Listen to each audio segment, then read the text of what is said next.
This is Lee Dort, and I'm down to dunk. This is Lee Dort, and I'm down to Dort. I'm Josh Giddey, and I'm down to dunk. Hey, this is Kenny Hustle, and I'm down to dunk. I'm Darius Baisley, and I'm down to dunk. I'm Mike Muscala, and I'm down to dunk. This is Poku, and I'm down to dunk. I love cereal. Captain Crunch, Cinnamon Toast Crunch, Cracklin' Oat Bran. Oh, I can have these. I'm going to share with my team, but I'm going to hog most of them. Welcome to Down to Dunk. I'm your host, Andrew Schleck. We're part of the Athletic Podcast Network. With me, as always, is my good friend, Michele Bear. Michele, what's up? Well, it's great to be back on Down to Dunk on Monday. It's something that I wait for the entire week, so it's good. It's a good way to start the week. It's a great way to start the week. I would agree with that. Another thing that's great is our draft party that we're having on June 23rd. It will be at Fassler Hall. You can be there from 6 p.m. to 10 p.m. I believe the draft starts at 7. You may get there earlier than 6 if you want to have a good seat. There are tons of big screen TVs. There's a projector there. They're going to have a fully staffed bar and food. They're going to be prepared for the tidal wave that is the Down to Dunk crew. So be there or be square. You do not want to miss this. It's going to be one of the more fun nights as a Thunder fan. And you will remember these nights forever. Like, I remember draft nights from years past. And a lot of them, I was just sitting on my couch. And it wasn't that much fun. And I basically would text with a friend about it. That was my night. Here, if you live in Oklahoma City or in a surrounding area, you can come to OKC, hang out with just a ton of just insane Thunder fans, everybody that understands and has an opinion and is excited about the draft. See what Sam Presti does. If he makes a crazy trade, we'll be there. If he just takes 4 guys in the draft, we'll be there. Obviously, they're going to take somebody that we don't even know their name right now at some point in the draft, and it'll be fun to figure out who that is with a big group of Thunder fans. So be there, Fassler Hall, June 23rd from 6 to 10 p.m. We would love to see you there. Michele, the Utah Jazz don't have a head coach anymore.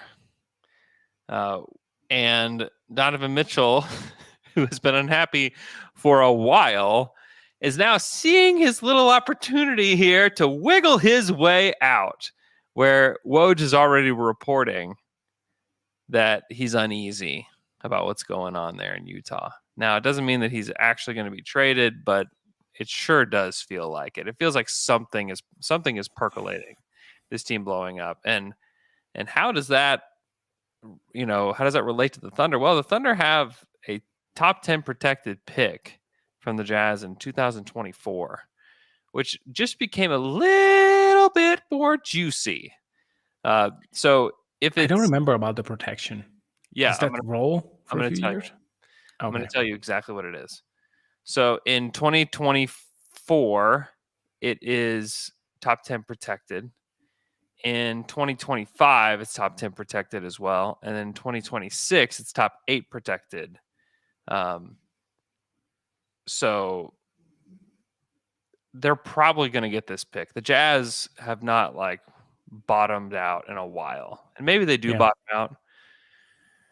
But this could end up being a pretty valuable pick. If they keep one of Donovan or Rudy and they try to rebuild and maybe things don't go as planned or don't go as swimmingly as they did last time when they lost Gordon Hayward, but then also got Donovan Mitchell right in place and everything was fine. I mean, it's going to take some pretty lucky circumstances for them to be fine, in which case, the Thunder could find themselves having another pick in the teens in 2024 when they're trying to be good. And, looking at this draft, if you're a good team and you are gifted a pick in the teens as well as your own pick, that's pretty valuable, either in trade or as somebody or as a team trying to pick a player. I mean, it's incredibly valuable. It is. Question. I just want to hear your opinion. Mm-hmm. RJ Barrett, number 11 for Donovan Mitchell. Is it too low of an offer? No, it's not. Mitchell's a better player, certainly. I kind of like that, honestly. If you're Utah and he's just like, I'm done, like I'm out of here.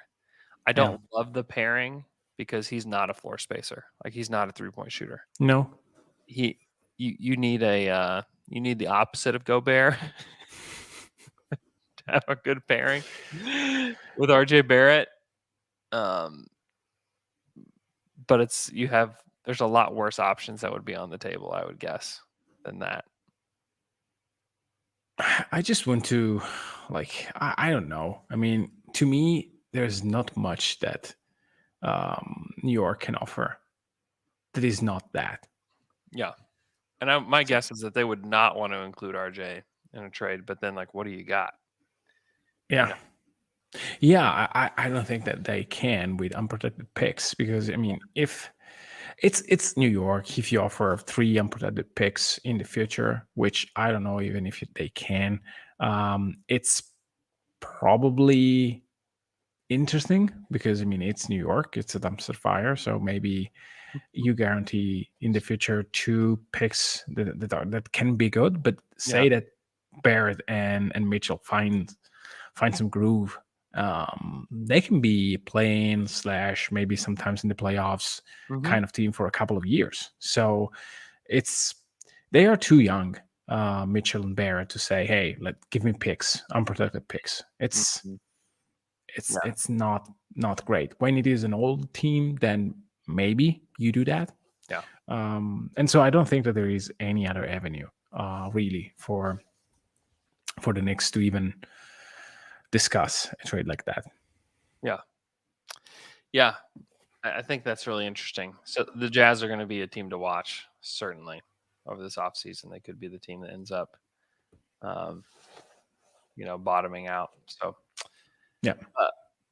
So there was our guy, Jeremy Wu from SI.com, put out a new mock draft today, and he has Jabari Smith going number 1. No surprise.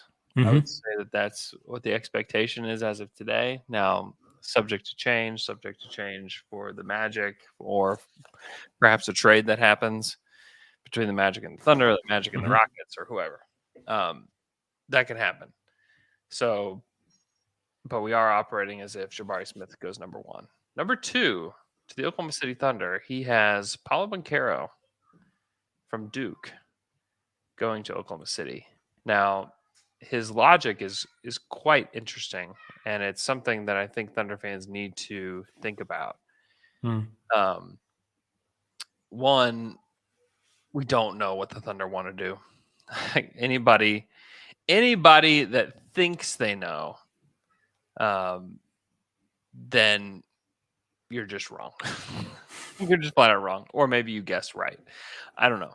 I would still guess that Chet would be the guy. If this is the situation, I would guess Chet is the guy. However, if you look at what Paolo is, he's 6'10", 250, ultra physical, can get his own bucket, the best passer in the draft, probably. Yeah, and one of them. The multi-skilled player who can be, if the Thunder are looking at this draft and saying, listen, we want to draft a guy that could be the best player on our team, scoring wise. Like, we want a go-to scorer. The answer is Paulo Banchero. That's your answer. Now, to me, I still remain pretty skeptical that that's the direction that they would go.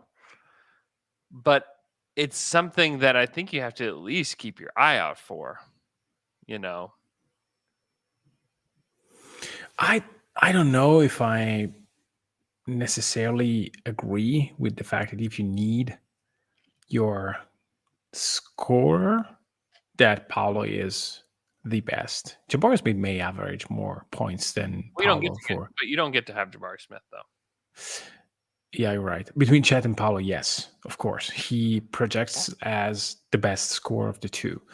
But I have the feeling that both Jabari and Chet, I know that Jabari's gone. I know, can be incredibly efficient in OKC. Incredibly. Like, I can picture in my mind Shea going pick and pop 10 times in a row and Chet hitting 6 threes. Just like that. Because with Paolo, it's different. I think that the motion offense where everyone can create, everyone moves around, and you have 3 elite creators, and then you just have to find 2 good role players that can just be good at moving around and being in the right spot. That is a different offense. Then I think it's still there if you draft Chat, but it's more clear with Paolo, because Paolo, Giddy, and Shea will have such a great gravity of the dribble that you will create more offense, and more you have the potential to create a more fluid offense. But I don't know. It's interesting. We said it from the beginning. Every of the top 3 has a chance to be special in OKC. Yeah. But for some reason in my mind, there is the beauty and the fact that the offense with Chat will be extremely simple. There is a very simple way to maximize Chat, which is, hey, pick and pop. Maybe play in the dunker spot, maybe seal, and that's it. You don't have. He's efficient, and I really think that getting efficient players is what OKC needs. Yeah. I don't disagree. I've been a Chet guy. I remain on Chet Island and won't leave it. I think there's also room for a bigger role because Gonzaga made it very simple. Yeah. And they made it simple because they had a lot of really good pieces in place. Yeah. And they could make it simple for him. Now, what does Chet do once he's given more responsibility? What does he do whenever Mark says, hey, I want you to initiate offense, or I want you to do these things? And what happens when Chet has to only focus on basketball only over the next 3 years? Like, what does he become as an offensive player? I think that there's a lot more to explore within his offensive game than what meets the eye. And the efficiency is insane. I mean, he shot 80% at the rim. Yeah. 80. Yeah, that's WCC. But even in WCC, Domas, who is an insanely good post-up player, had 72%. I charted myself, so I know. His number was 72%. And Domas was thick and more muscular and could move guys out of the way with his body easily. And the thing with Chet is, like, everybody's like, oh, he's just too skinny. If he was that skinny and that weak, he's shooting 60% in the WCC. You know what I mean? If he's the guy that everybody thinks he is. But he's got such incredible touch that I just have a hard time believing that he can't do more with the ball. Yeah. And there is something that James Anderson just mentioned in the chat, which is about the jump shooting. I'm making it a little bit too simple in saying that, just take Chat and give him like pick and pops and it will be great.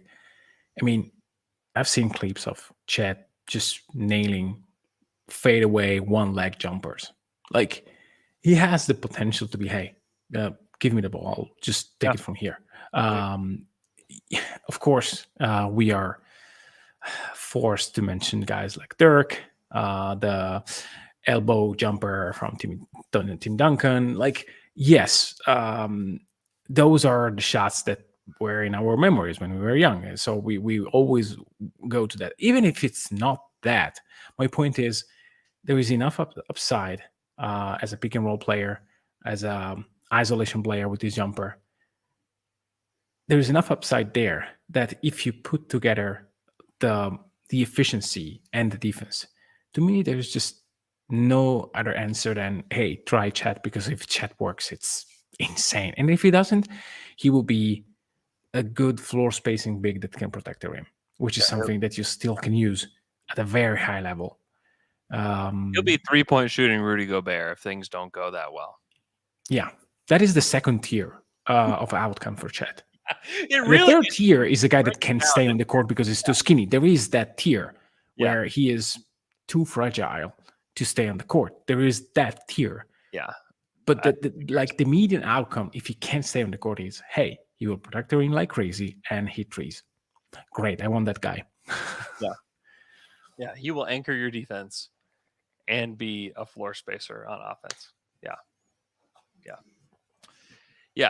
I would just be pretty surprised if he wasn't just a really good player. He also has the Thunder taking AJ Griffin at 12, which would Yay! make LA's dreams come true. So the players that go before him, the rest of his mock draft is Chet at 3 to the Rockets, which I might vomit if that happens. Keegan Murray at 4 to the Kings. Jaden Ivey at 5 to the Pistons. Man, the Pistons are dancing if that happens. Johnny Davis at 6, which I'm a big Johnny Davis guy. That is interesting. Dyson Daniels at 7. Shaden Sharp at 8 to the Pelicans. Jeremy Sohan goes to the Spurs today. 10 is Ben Mathurin to the Wizards. Mark Williams at 11 to the Knicks. And then there's AJ Griffin there at 12. I really don't like. I can get by anything besides number 11. Like, why? You I said don't it know. with Fred. It makes absolutely no sense. It's really difficult to find a way to understand why they would do that. It's really really difficult for me to logically bounce to that conclusion. I think it'd be super dumb. Maybe they just think he's the tallest guy in the draft. Let's do it. I don't know. I really just don't know. I think it would be foolish. Do not think that's the right way to go. Maybe this will happen because of two things. One, the New York trade happened, and so this is Utah's pick. And B, because Gobert is going somewhere else, and Utah wants the new rim protector. Yeah. Great. There you go. That is something that I think, okay, well, nice. I don't know, whatever. Yeah. Yeah, I mean, to me it is very interesting to think about what will happen on draft night. I would be surprised if there wasn't a trade in the lottery in some way, and which could shake everything up. But getting AJ at 12, I think you got to be pretty excited. One, praise the Lord, from all blessings flow that the Thunder drafted a shooter, Yeah. And number two, they have to buy that the medicals are okay to take him at 12. Medicals that we'll probably never see. He may if they don't, he's not going to be drafted. He won't be drafted at 12. Yeah. He will be the OG Anunoby of this draft. Yeah. That is something that really scares me because it's actually a possibility. It is. It is a possibility that he's there at 12 and the Thunder don't take him. And I would guess that it's medically related if he falls. Yeah, which is not technically medically related. It's more agent. Information. Yeah. Please, I don't want to go there. And if that is the case, well, I think that if that was the case with OG, I mean, you don't do it anyway. I really think that there is value in wanting to get into some place, at least at the beginning. Oklahoma City. Yeah.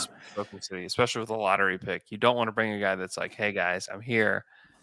Didn't want to be, but I'm here. And now we have to convince you to like the situation. Yeah. You want somebody that's amenable, that's going to work, that's going to be part of a group, that's going to come in and want to work. I mean, that's what the Thunder, the Thunder very much value drafting people and players, and you got to check. This is why if you listen to our Thunder After Dark NBA draft series, we always talk about the boxes. Do they check the boxes? Do they check? Yeah. And if they don't check the boxes for the Thunder, and we're very limited in what we can see as far as team oriented, unselfish. Team oriented, unselfish is not just on the court; it's off the court. What's your willingness to participate in a group? Yeah, your willingness to lead or to take a back seat when needed, or to do what the coach says or to do what Shea like does by example, or Giddey or those guys? Like, what's your willingness? Because if you're not, I guarantee you're not playing for the Thunder, and you're not going to be picked at 12. Yeah, I think that there is a talent level for which it's not true. I mean, I don't think that. I think it's top 5 only, almost. Yeah. I completely agree with that. I just wanted to put it out there because if nobody top 3 wants to play in OKC, Presti will draft who wants, no matter if they. Yes. Yeah, he wouldn't trade back. It's like, we didn't like the people. We didn't like the people in the top 3, so we traded back. Like, no. This is where things are exceptional. Now, when you get to 12, it's like, nope. You've got to check. You got to check the box of you're a great person and a great player, because I do believe that both of those things exist in this draft at 12. Yeah, whether that's Johnny Davis, Sohan is that guy. Dyson Daniels is that guy. I think Mathurin is that guy. I haven't heard anything bad about AJ Griffin either. No, me neither. But I think that he could be that guy. Branham is that guy. Abaji's that guy. Like there's a lot of those guys that are gonna be available there that check all the boxes, and it's honestly become pretty interesting to watch and like view the draft. Guys that have bad character issues just don't go high in the draft anymore. Like, it doesn't really happen. Like, when was the last time that there are like giant character questions with somebody who went in the top 10? I mean, I look at last year's draft. There's not one. Character questions, like LaMelo had some character questions, but he's answered all of those. And maybe he answered those in the draft process. Cam Reddish, maybe he went 10th in 2019. Maybe he's one of the character issues there. 2018, I don't see any. 2017, maybe Josh Jackson was a character issue that went 4. So maybe like the last time that somebody went high was him.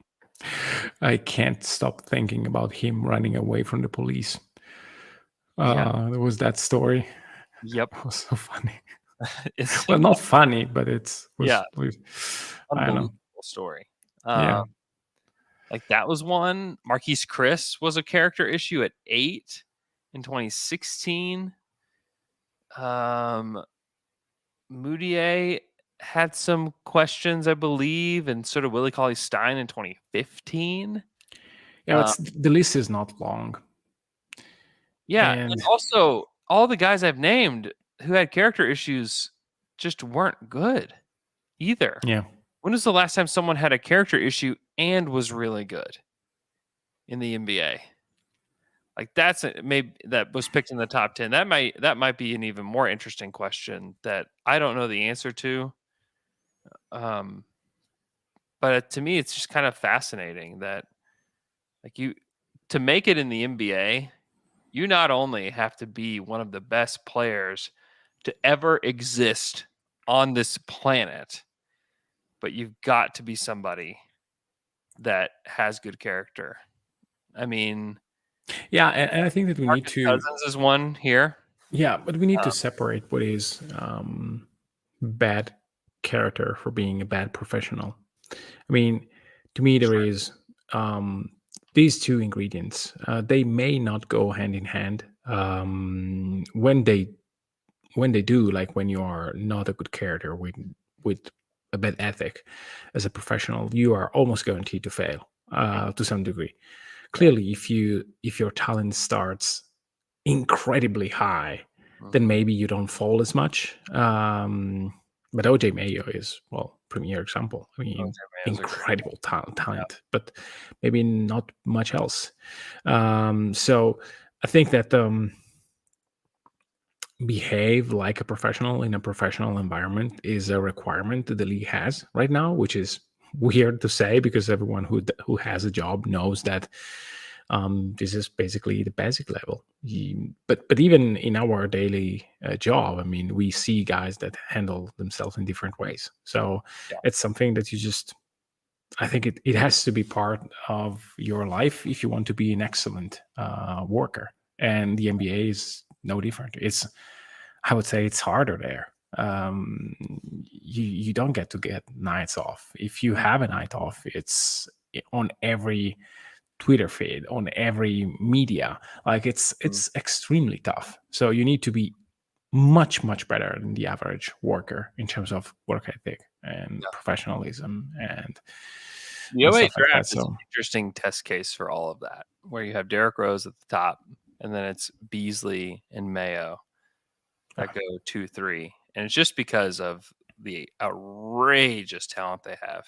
yeah, Then you go to 4-5, and it's Westbrook and Kevin Love, who became great NBA players. One of them a champion because he played with LeBron, the other one an MVP.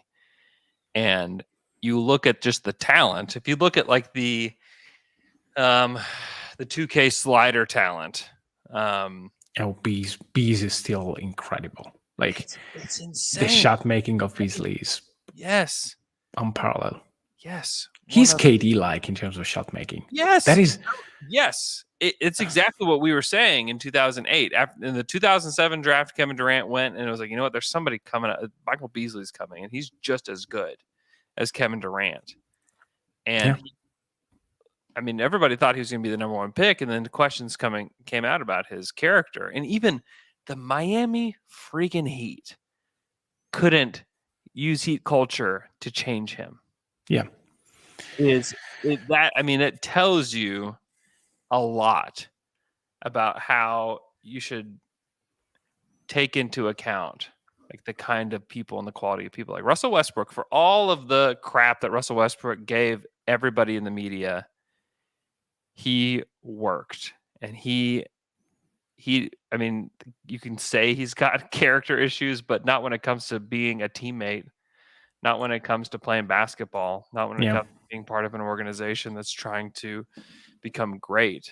You know, and to a certain degree, I think that the way in which his career is going is a little bit related to that. Even if he doesn't have flaws in teammates and stuff like that, I think that guys that are able to carry themselves in a different way for the entirety of their career have better results. I mean, yes, Russ is declining, but I think that part of the reason why he's not declining in a proper way is also related to how he carries himself, which is completely fine. I mean, he's an MVP, he's a Hall of Famer, he's an unbelievable player. But even in that case, like you can clearly see the difference between a guy like him and a guy like Iggy. The kind of role that he took in the later part of his career, which is something that guys like Russ are just not wired to do. Yep. Is this character issues? Maybe not issues, but it's a character thing. It's a flaw that has not hurt him until recently, and it made him the player that he is. Yeah, you know, the good and the bad. The good and the bad. Thunderfan1 asks, do you think Jeremy Sohan is a better defensive prospect than Mark Williams? I'm not sure. I'd be happy with Mark Williams. This is in the Mark chat. Williams is a great defender. Yeah, he is. Sohan is a defender that allows you to do more things. Yeah. It's about versatility. It's not about in a vacuum who's better.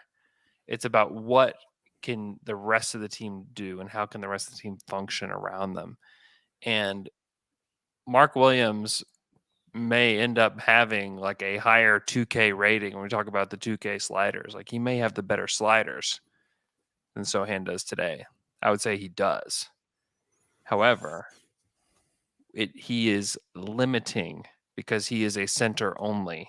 And I am going to be team no center. Do not draft a center. Don't do it. Not in the top 12. Don't do that. You can get those guys later. Unless you think Mark Williams is going to be a Joel Embiid, then don't do it. We should have done a redraft of 2018. I'm not sure if we have time, but on this note, I want to say something about Yeah. that draft without spoiling too much if you want to keep it for another time. Okay. In my top 12, the only center that didn't drop is Rob Williams. Is the only one that actually rose from his spot quite substantially. Yeah. Because He was picked where? 27. Yeah. That's why. Yeah, I think he is a top 12 player in that draft right now. Probably so. But the only reason is because he's shown that he can be versatile enough to be switchy and to be like playoff ready, basically, which is extremely hard for a center. Even guys like Wendell Carter, which are way more talented than him offensively and in general, not there. So every single center in that rich 2018 draft was taken too high. Mm-hmm. And Rob Williams had, I think he had some issues because in the draft process, it went from lottery bounded to 27 for reasons that are still not clear. He had issues. I mean, he missed a play on his first practice. So there were some issues, but clearly not on court. So I really think that this shows us something, that the value of center early in the draft is extremely dangerous. It's extremely volatile. It is. You need to be sure that he is able to play in the playoffs and or able to be good enough on offense, which is why guys like JJJ or Ayton are still top 12 players, but not 1 and 4. Yep. At least not on my board. Mm-hmm. So it's I think that these agree with what we were saying. Like, don't draft a center. Yeah. Especially a center that you have questions already that he's going to be able to be switchy enough to play playoff defense, because Mark Williams can be a great regular season guy. Mm-hmm. You drop him, he is very good. He understands defense. He is a blocking machine. He has some switching potential, but you have to be amazing. You have to be Horford and or Rob Williams in order to be able to play. And even they are struggling. Mm-hmm. And it takes like 2-3 moments in a game where you miss a single rotation and you give Steph too much light and you are dead. That is what happened last night. Like, it's not that Boston didn't play good defense. They played amazing defense for 28 minutes. And then their centers just had a few moments where there was just a misunderstanding. There was just a misstep and you are dead in this league. Yep. So it's crazy. Okay. We're going to take a quick break. After that quick break, Michele and I will be gone and replaced with a past me and Adam Spinella of the Box and One, where we talk about all kinds of things. We go really in depth on Chet, and Adam's great. So we'll be right back after this quick break with Adam Spinella on the other side. When the moment for intimacy arrives, you need to be ready, Roman ready. Whether you've been in a relationship for years or just getting started, having the confidence that comes from preparation means that you're free to enjoy the moment when the moment arrives. Go to GetRoman.com/dunk now and speak to U.S. licensed healthcare professional about erectile dysfunction and get $15 off your first month of treatment. ED is more common than most people think. In fact, 52% of men between the ages of 40 and 70 will experience some form of ED. With Roman, you can get a free online evaluation, ongoing care for ED, all from the comfort and privacy of your home. A U.S. licensed healthcare professional will work with you to find the best treatment plan, and if medication is appropriate, it ships to you free with 2-day shipping. Getting started is simple. Just go to GetRoman.com/dunk and complete an online visit. Take care of your ED without leaving the home. Complete an online visit today to connect with a U.S. licensed healthcare professional and take care of it. Go to GetRoman.com/dunk today, and if you're prescribed, get $15 off your first month of ED treatment. Make sure you're ready to have the confidence and control this spring.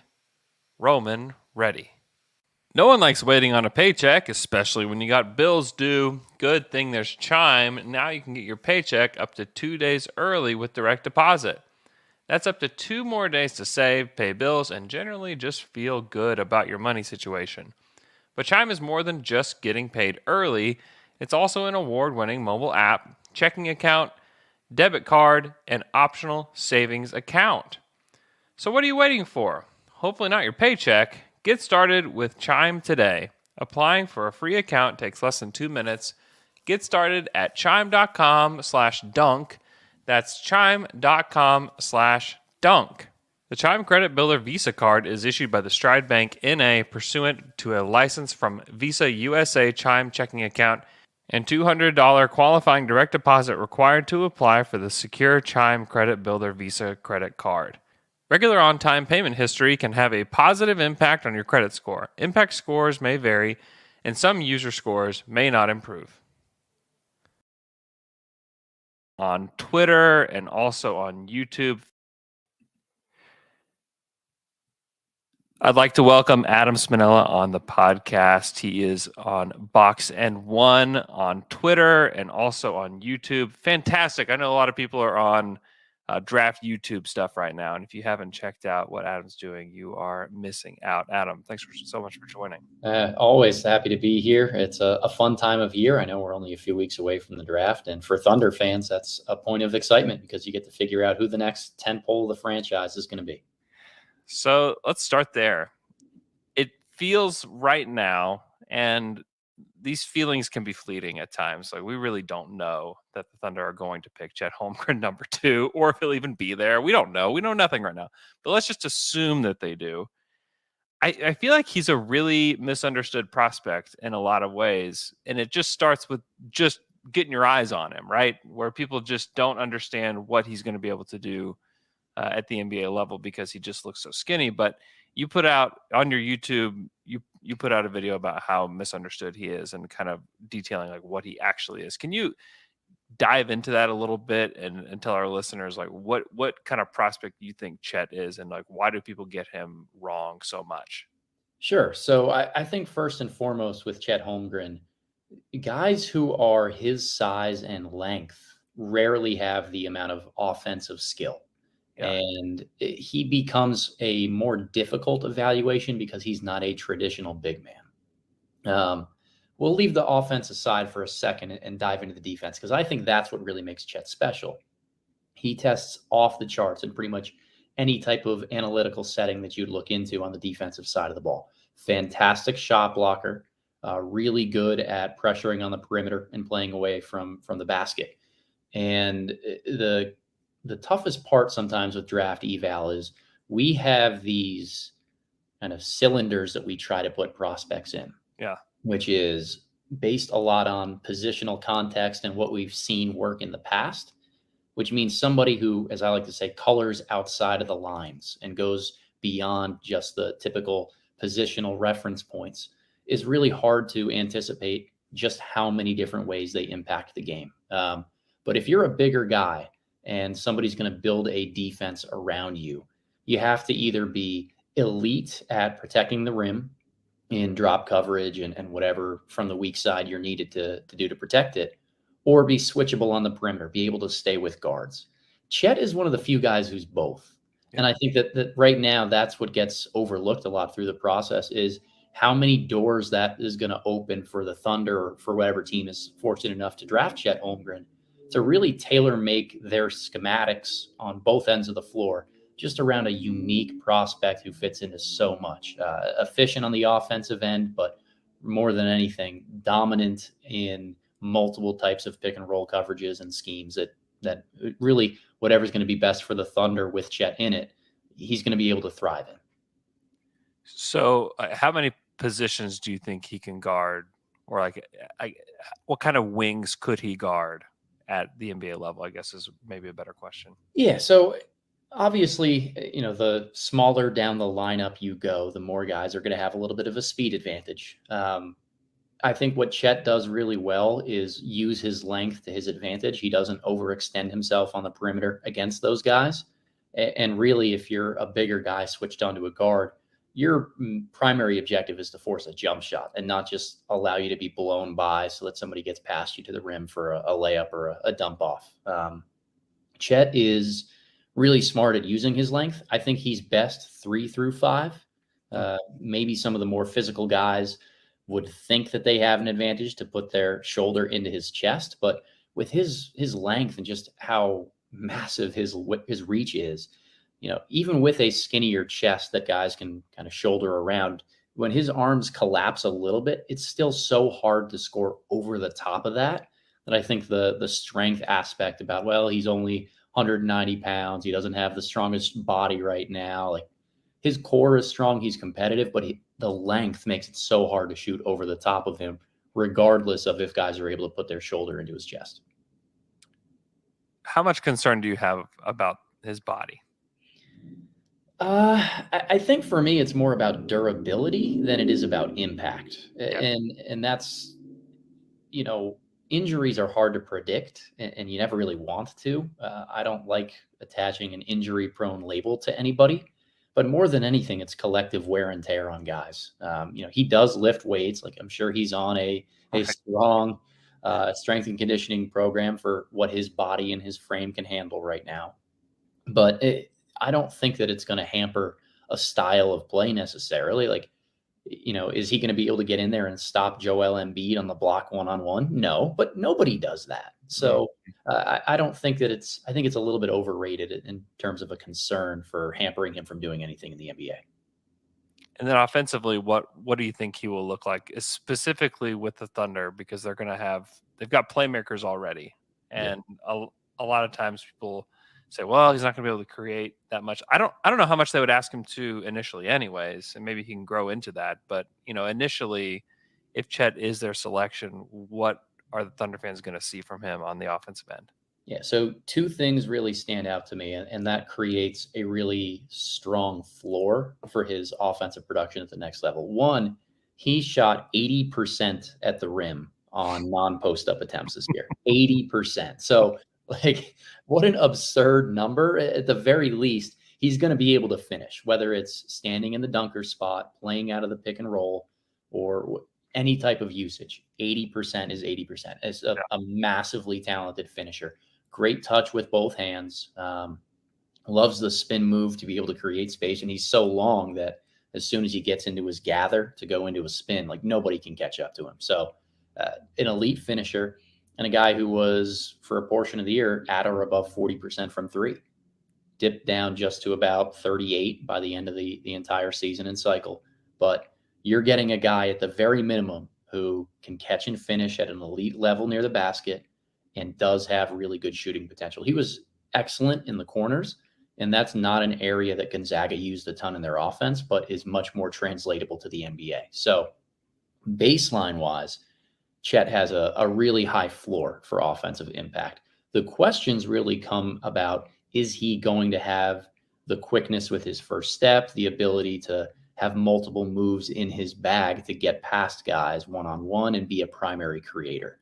I don't know if I see that, but I also think that because he's so good in those other offensive areas, he is a high field prospect, kind of a draft lingo for he makes good passes, but he's going to find ways to be productive. And the one thing I'll kind of leave us with here on Chet in the offensive end, Gonzaga had a very well-defined offensive role for all of their players. They run like a ball screen or dribble handoff motion that has one big up on the perimeter setting screens and the other ducking in the post or standing 2 feet away from the block waiting for a catch and finish. His game is so much more creative and unorthodox than that I think the production in the half court is really going to take its next step in the NBA, where offensive coaches are a little bit more creative, give guys more freedom, and he doesn't have to be placed in this very exact catch and finish, pick and pop, throw some high-low passes, engage in a ball screen or a handoff every now and then type of role. So evaluating the prospects at the top of the draft often focuses heavily on the potential for prospects to be primary scorers. Mm. So for a team like Oklahoma City that doesn't necessarily need to prioritize finding a primary scorer, how dramatically would you change the top of your draft board or even like the mid lottery just for guys like that? And are some of the guys that you would have significantly higher if you knew that you didn't have to worry about them creating for themselves? Yeah, it's a good question. I tend to believe that the guys that you bet on are anybody that you believe can be a 20-point per game scorer in the NBA. Like I'm probably more so than a lot of other people in the draft Twitter space, so to speak, pretty high on just going for scorers, because at the end of the day, you win by scoring more points than your opponent. I also look a lot at space negation and space creation as being valuable. Chet Holmgren's unbelievable at negating space. Like I think he's by far the most elite in this class, whether it's in switches, one-on-one situations, just protecting the basket. He takes away space wherever it exists. In terms of valuing different guys based on the state of the franchise or the drafting team for more of an offensive or a defensive role, I think that we're approaching the point in the NBA where it's not necessarily a cut and paste league in terms of what wins basketball games, but you need to have certain things in order to get to the next level. You need to have those primary scorers and guys who can go out and just score tough buckets in the postseason. You need bigger wings to go out there, defend them, maybe guard multiple positions, the ability to switch in late game situations or have a small ball type of lineup when you need it.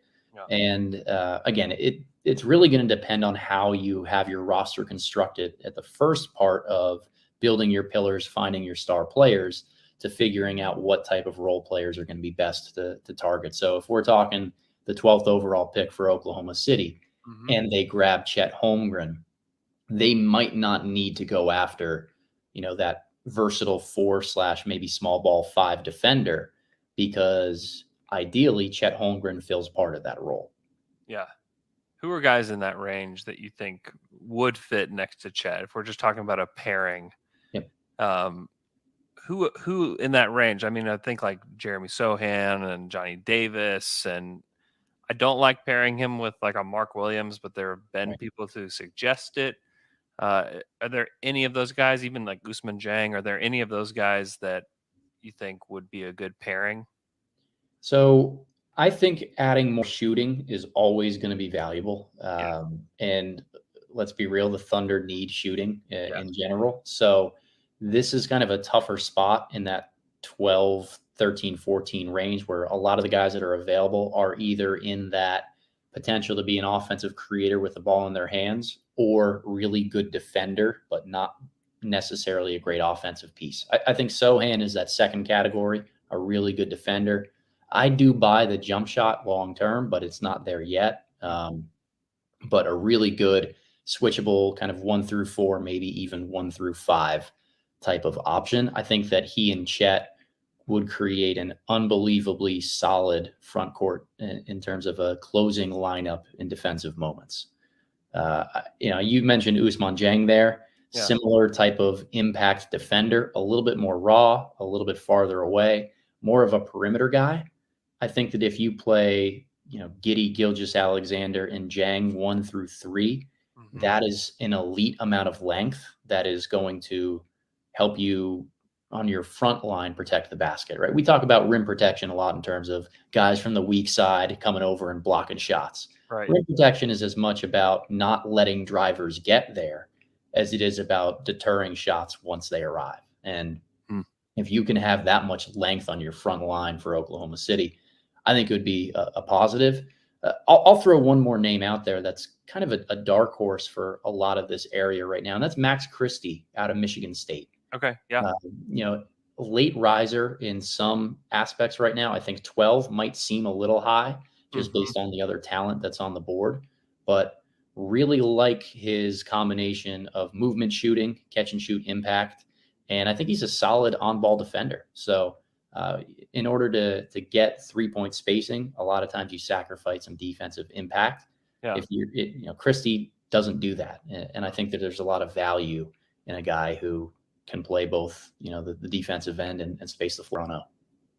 So is there anybody that you would say is worth giving up additional assets with pick 12 to go get, where you're just like, hey, this guy would fit like a glove with the Thunder if they did acquire Chet Holmgren or Jabari Smith or anybody at the top? Like, are there any of those guys who are like, hey, the Thunder really should look at, dropping a first or two in order to move to 8 or 7? Sure. The only one I'd throw out there, and this is less about a fit with Chet and more about just the type of swing that Oklahoma City is positioned to be able to take right now. That's Shaedon Sharpe from Kentucky. I think that he is clearly a top 4 or 5 talent in this class. Okay. The question is, there's a lot of work that needs to be done to harness him into an NBA player. Yeah. Who wants to have the patience, the time to go through that, and what general managers or drafters have the long leash from ownership in order to make that happen?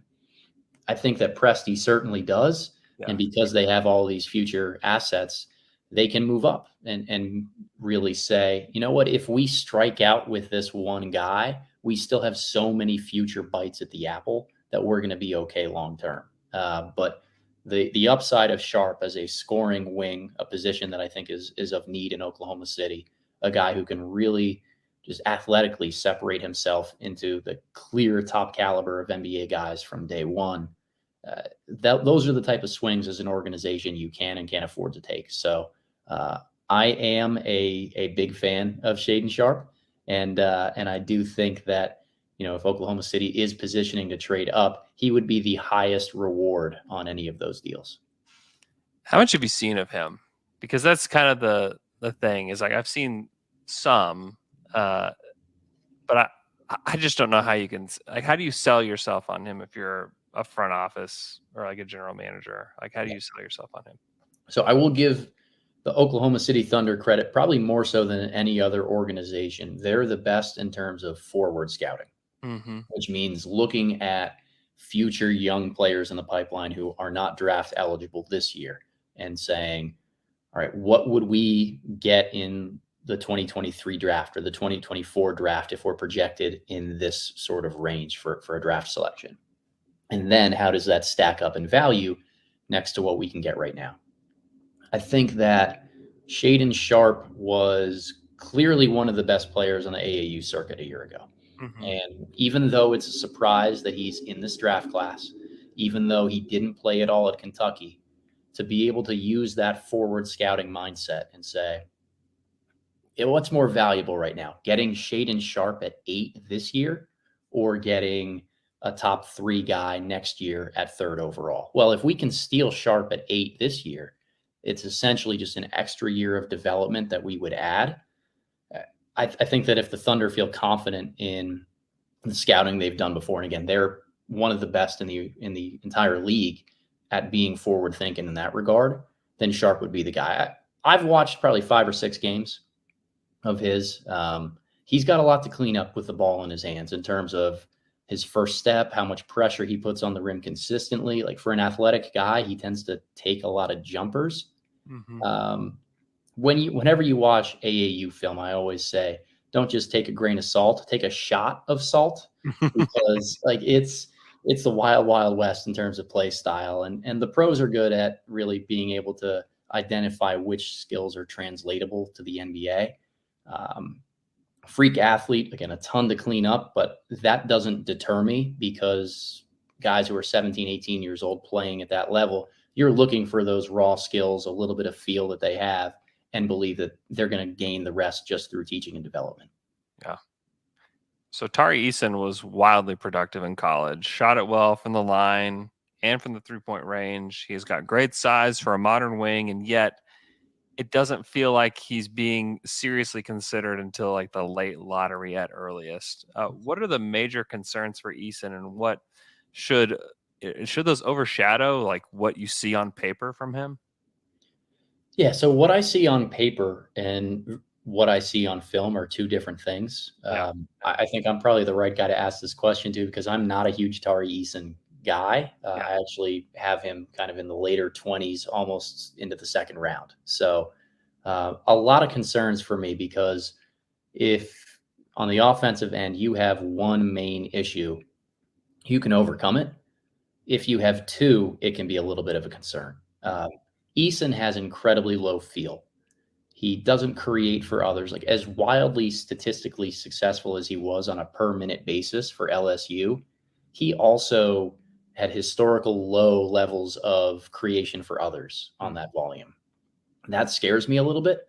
He's also incredibly right-hand dominant, like driving to his right every time. And the way that Will Wade, the head coach at LSU, set up their entire playbook was to get him going to his right hand every single time he caught it.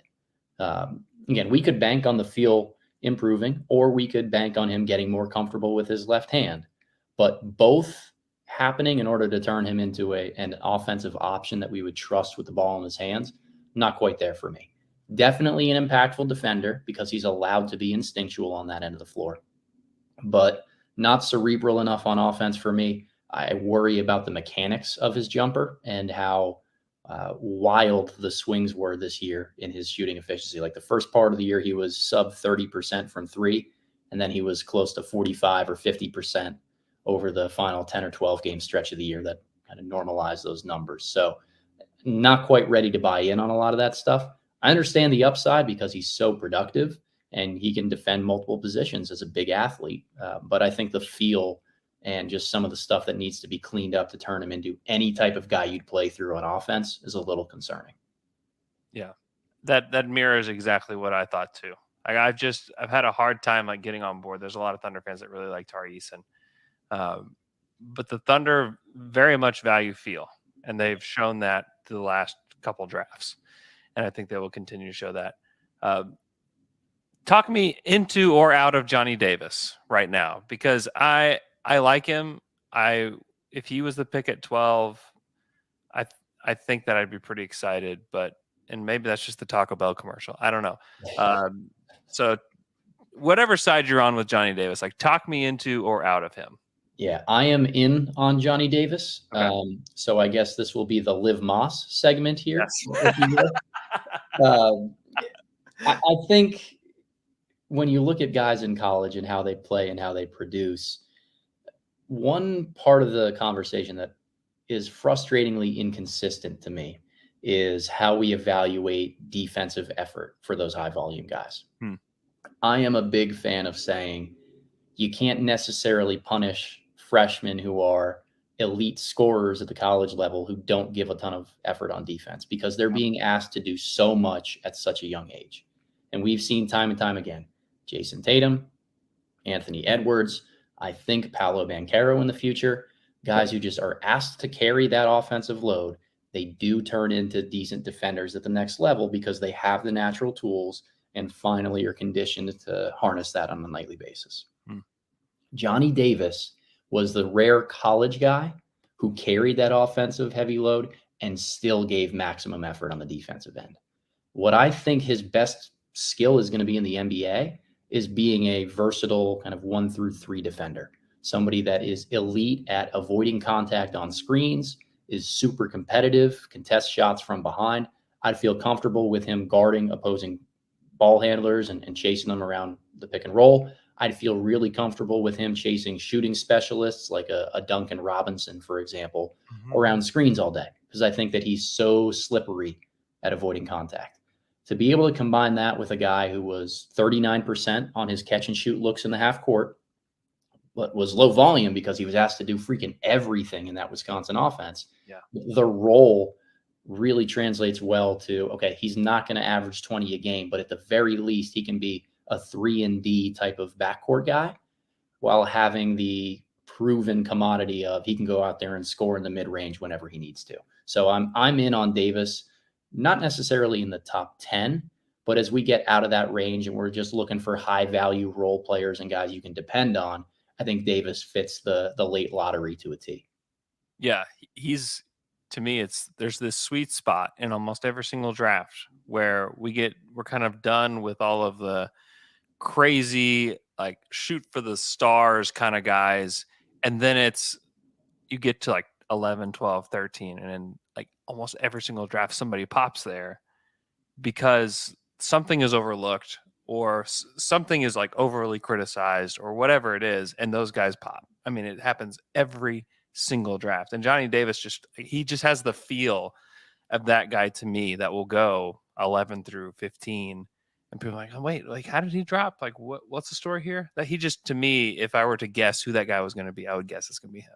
Yeah, he's going to will himself into like 15 or 16 points a night, be a really, really solid defender, figure out whatever he needs to do for his team in order to win games. And, you know, fit in Oklahoma City is always going to be different. If you believe in Giddey and SGA, then adding another guard into that mix, who knows what the value is going to be of doing that. But in terms of talent at that position, Davis is right there. Tell me about Nikola Jovic. I haven't watched a ton of him yet, and he is just wild on draft boards. I don't think people really have any idea what to do with him. Yeah, so I don't think you'd find anybody who was higher on Jovic coming into the season than I was. He was 6th on our big board. Wow. Really high on him. Thought that he popped in the U19 World Championship games last summer and showed the combination of size at about 6'10", ball handling ability, shooting off the bounce, great feel. Like, this was the perfect modern front court guy to run an offense through. Not necessarily an isolation scorer, but does so much in terms of shooting and facilitating that, man, I was shooting for the stars with the upside there. He can't defend a soul. He really, really struggled. And it's not just keeping guys in front or make, like, he fouls a ton, which played him out of a lot of games for his team. And he doesn't have a natural spot to guard. He's too unathletic to be a rim protector. He's too slow-footed to consistently guard on the perimeter. The way that the game has trended of kind of NBA four-men getting smaller and more like small forwards from the past really leaves him without a natural position to guard. So I think of him more in the, I guess the right frame would be like a Davis Bertans or an offensive specialist who, hey, you know what you're going to get from him. He can come in and provide production. But if he's playing 25, 26 minutes a night, that's probably a little too much, and you're giving it back on the other end. So you've been a big Jaden Hardy advocate, and still are. Tell us about his game and like what are people missing about him? I think people are missing how hard it is to be efficient as a 3-level scorer and the top option on a professional team when you're 18. Like, that's Luka Doncic, and nobody else has ever done that. He played in the G League Ignite against grown men. I mean, the G League is probably the second or third most talented league in the world right now. And to be there night after night, being the primary scorer for your team, if you have to take a ton of shots, it's hard to be efficient as a teenager making that leap, especially making that leap after an inconsistent year of competition, his final year in high school due to COVID. The context of the G League Ignite is also important when highlighting the reasons why Hardy struggled from a numerical standpoint. He was surrounded by non-shooters. I mean, if Oklahoma City Thunder fans think that there's no spacing in Oklahoma City, they should have seen the Ignite this past year. I mean, the other 4 guys that he played with were all sub 30% from deep. Sub 30. Wow. So when you're a non-elite athlete and you're driving the lane out of the pick and roll, and there's 4 defenders standing in the lane daring you to kick it out, it's really hard to show off some of the craft and the skills necessary in order to get to the rim as a non-elite athlete. I think he's an underrated playmaker, but more than anything, a 3-level scorer, one of the best shooters in this draft, and just wildly underrated because the context that he is being evaluated from in the G League Ignite was actively horrible for a player of his type. So how high would you be willing to take him in this draft? Lottery. Yeah, I'd take him kind of borderline end of the top 10. I think I have him 7 on my big board right now. So it's going to be really based on, he needs a rim protector next to him as well. So if Oklahoma City gets Chet at 2 and Hardy's available at 12, like, you have my full cosign on this would be a great value pick. Yeah. Whether he can come in and just be that Jordan Poole type of microwave scorer off the bench, or eventually evolve into more as really the leading alpha centerpiece of an offense. A couple more questions, and then I'll let you go. AJ Griffin, what are your feelings on him? I've been in and out, and I'm in now, but give me your take on AJ Griffin. Okay, so I'm about to say a lot of things that are going to make it sound like I can't stand the guy. Yeah. Okay. He's 15th on our board, right? So a lot of the reservations I have are more so talking out of why he shouldn't be an elite prospect. Okay. Unbelievable shooter. One of the youngest guys, if not the youngest guy in this draft. Yeah. Elite physical frame in terms of just how yoked he is and ready to come into the NBA right away. He can't guard a soul either. Doesn't have a natural position to guard. Injuries have really zapped a lot of his athleticism and quickness over the last couple of years. I saw him play in high school when he was a sophomore. I was recruiting actually one of his high school teammates when I was a college coach. And freak athlete, like throwing things down above the rim, could get past or through anybody. Just a grown man out there when he was 15 years old. And to see the version of him that we got last year at Duke, where he's not separating as much off the dribble, pretty disheartening. So there is a lot of upside if he can reclaim that athleticism. But as we said at the beginning, one area to address and overlook, cool, we can find ways to work around it.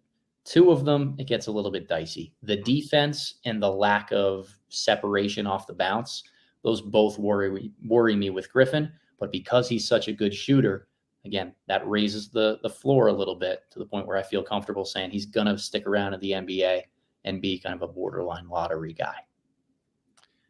So the Thunder have the 30th pick and the 34th pick. Are there any prospects in that range that you're just like, hey, that could be a Thunder player, or that those guys would thrive specifically with like a great passer like Josh Giddey? Sure. So if Chet Holmgren goes second overall, I think that finding another big man is going to be important. Similar to constructing a type of team, at least early on in Chet's career, like what Cleveland has done with Evan Mobley. The Mobley and Jarrett Allen front court has worked defensively, and it saves Mobley from banging around with a bunch of bigger bodies on the earlier parts of his career. I think a veteran is probably the best guy for Oklahoma City to bring in there. Sure. But if somebody like a Christian Koloko out of Arizona is around at 30th, I think that would be a really smart pairing for defensive reasons in the front court there. I mentioned Max Christie earlier. I think 12 is a little bit too rich. But if 30 and 34 move you into the early 20s, or if he's still available at 30, I think he would be a fantastic fit just for wing shooting. And another couple wing shooters in that range that I happen to like. I think Christian Brown out of Kansas fits the mold of a really hyper-competitive, low volume, but does everything well type of role player. And I was huge on Jeremiah Robinson Earl a year ago. I think that as you get out of that top 20 pick range, that Presti likes to know, okay, this is just a guy who's going to be in the NBA. Right. Let's take a bet on really solid talent here. I think that Christian Brown kind of fits that to a T. And then another guy that would be really intriguing next to Giddey, again, kind of a floor spacer, if you will. I don't know how much I love the guy right now, but Patrick Baldwin Jr. out of Milwaukee, this is, again, when you have so many picks both now and in the future, you're positioned to be able to take a swing on somebody and say, if it doesn't hit, it doesn't hit. We still have 85 more of these selections in the next 5 years. I think that Baldwin's upside, just as an elite floor spacer at his size, makes him worth some type of investment. You mentioned Christian Koloko. He's shown up and shot the ball well from deep. What do we do with that? Yeah, I'm one of the guys who says nothing, right? I don't put a ton of stock into workouts because workouts are designed to make guys look good. Yeah. And let's face it, every NBA player is able to get out there and shoot stationary jump shots and look pretty solid. I remember I grew up a Boston Celtics fan. Okay. And I was 15 years old the first time I ever saw Rajon Rondo work out. Yeah. And every defense gave him as much room as possible to try to shoot the jumper. And I'm sitting here watching him bang 3 after 3 in a private workout. Like, whoa, he can make them. Like, no, it's a little different when the lights come on. The game reps are so different. So I try not to put too much stock in Koloko shooting the ball. If he does, it's pretty intriguing, no doubt about it. But I'm not ready to do that sitting here early June. Yeah. Adam, thanks so much for coming on the show. Go to theboxandone.substack.com and subscribe. It is well worth subscribing to. It's really, really fun, and it's really unique draft analysis that is, I feel like you're one of the guys that tries to stay out of the groupthink, and I'm trying to like grab as many of you guys as possible, because I think that we get sucked into this like draft like warp where it's just like everybody thinks the same thing about everybody, and like we need to. The truth is, like, NBA teams think different things about these guys, and trying to identify it through only like talking to the same people about the same things and the same concerns. I think it's great what you're doing. And so I really value, the type of work that you do.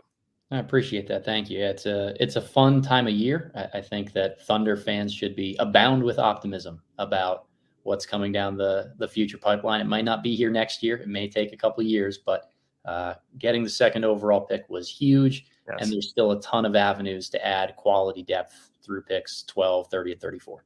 Yes. You can follow him on Twitter at @theboxand1_. Adam, thanks so much, man. Thank you for having me.